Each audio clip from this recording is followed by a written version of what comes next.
Welcome back to Mogul Cafe. Hey everyone, welcome back. All right, so you've been following along with us on this whole AI thing, right? Yeah. Specifically, we've been digging into this Chinese company, Deepseek. Yeah. They've got this reasoning model, Right. this R1 thing, and it's Yeah, it's causing a stir for sure. making some waves, but it seems like all the success has kind of caught the attention Oh yeah. of the Chinese government, I feel like and things are getting a little interesting. it's a delicate situation for sure.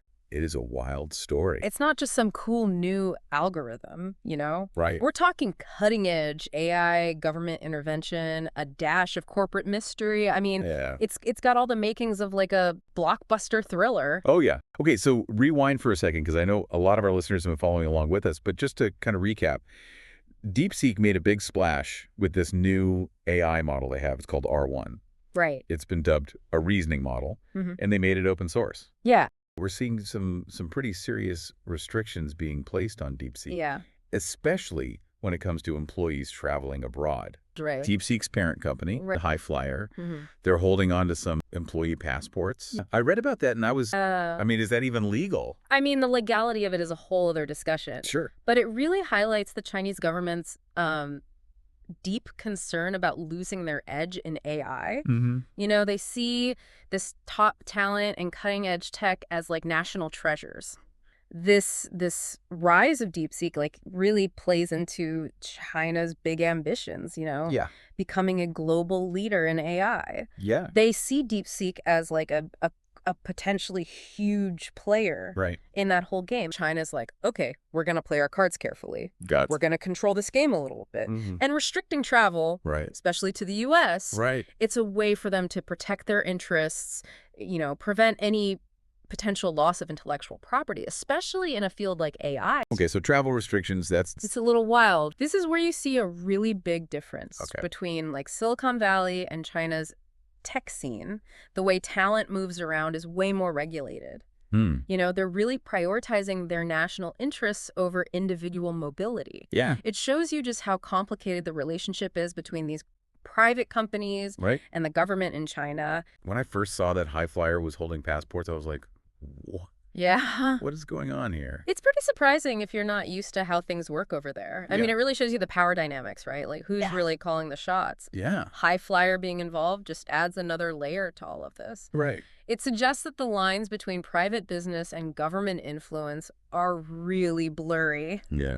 In China, the government can have a lot of sway over private companies, especially ones working in strategic sectors like AI. Before we go too deep into all these restrictions, Yeah. what makes this R1 model from DeepSeek so important? It's a big deal. Like, why should we care about it? So, unlike a lot of other language models out there, this one's really good at reasoning tasks. Okay. What that means for you and me is it can understand and respond to like really complicated questions and requests in a much more human-like way, potentially giving China a big advantage in areas like scientific research, data analysis, even military strategy. That's huge. It is. And that's why China wants to keep this tech close to home. Makes sense. There are even reports that the government is encouraging, if not straight up instructing AI researchers and entrepreneurs to not go to the U.S. Wow. So wait, isn't there an argument to be made that, talent thrives on this open exchange of ideas? Right. Maybe China's being too restrictive? Yeah. And this could actually backfire and hurt their progress in the long run? That's the million-dollar question, right? Yeah. Is this much control sustainable? Right. Or will it stifle innovation? Yeah. Will DeepSeek even be able to keep growing like this under these conditions? Okay, so circling back to DeepSeek. Yeah. What does all of this mean for their future? Right. They've had this incredible success. They have. But now they've got these limitations. Yeah, it's a tough spot. What's the next chapter in this story? That's what we have to watch and see. Right. Will these restrictions actually help them or hurt their growth and their ability to innovate?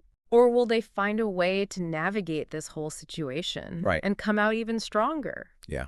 It's a fascinating situation. There's no easy answer. Definitely a story we're going to keep following. Absolutely. Thanks for diving deep with us on this one. My pleasure. And for you listening, keep exploring this whole thing. Yeah.